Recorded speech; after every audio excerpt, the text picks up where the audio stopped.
یا دارو یا اللہ. ترجمہ: ضرر پہنچانے والا، دا ڈسٹریسر. جب انسان ٹوٹتا ہے تب اللہ اپنے قریب کر لیتا ہے. زندگی میں جو بھی چوٹیں، دھوکے، ناکامیاں اور نقصان ہمیں ہلا دیتے ہیں، لوگ سمجھتے ہیں یہ برا ہوا ہے، لیکن حقیقت میں یہ اللہ کی طرف سے سنبھالنے کا آغاز ہوتا ہے. یا دارو، اس کا مطلب صرف نقصان دینے والا نہیں، بلکہ وہ ذات جو نقصان کے پردے میں بھی ہماری حفاظت اور بھلائی لکھ دیتی ہے.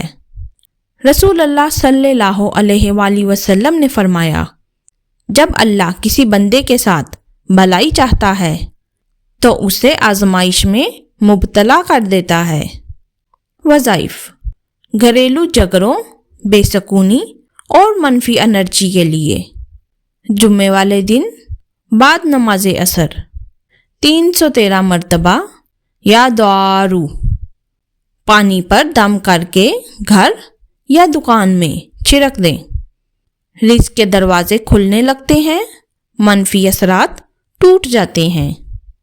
شادی میں رکاوٹ یا ہر پروپوزل بار بار خراب ہونے کے لیے روزانہ فجر کے بعد 101 مرتبہ یا دارو اور دعا کریں، اے اللہ وہ رکاوٹ دور کر دے جو میں دیکھ بھی نہیں سکتی.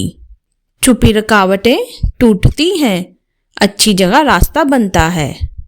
انشاءاللہ خوابوں کے ڈر، جادو، وسوسوں اور اندرونی خوف سے نجات کے لیے سونے سے قبل 99 مرتبہ یا دارو پانی پر دم کر کے ایک گھونٹ پی لیں. ڈرا دینے والے خواب، وہم اور ذہنی بے چینی بالکل کم ہوتی جاتی ہے.